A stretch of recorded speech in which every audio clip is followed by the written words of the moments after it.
नमस्ते सबैजनालाई मेरो ज्ञान मन्त्र युट्युब च्यानलमा आइपिओमा लगानी गर्ने लगानीकर्ताहरूको लागि एकदम खुसी खबर रहेको छ।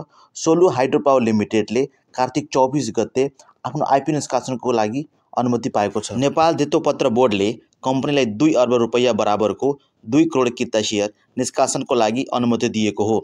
कम्पनीले सर्वसाधारणका लागि 20% सेयर जारी गर्नेछ भने बाँकी 80% सेयर संस्थापक समूहको हुनेछ। सोलु हाइड्रो पावर लिमिटेडले प्रत्येक किता 100 रुपैयाँ आइपिओ निष्कासन गर्नेछ। आइपिओको बिक्री प्रबन्धकको रूपमा नबिल इन्भेस्टमेन्ट ब्याङ्किङ लिमिटेड रहेको छ र हिमालयन क्यापिटल लिमिटेड रहेको छ। साथीहरू, यो थियो जानकारी तपाईको सोलु हाइड्रो पावर लिमिटेडले नेपाल धितोपत्र बोर्डबाट आफ्नो आइपिओ निष्कासनको लागि अनुमति पाएको छ भन्ने सम्बन्धमा। यसको कहिलेदेखि आफ्नो आइपिओ जारी गर्नेछ भने अहिलेसम्म मिति तय गरेको छैन। यसले मिति तय गरेको खण्डमा मैले आफ्नो भिडियो मार्फत तपाईहरुलाई जानकारी गराउने छु। तबसम्म मलाई आज्ञा दिनुहोस्। धन्यवाद।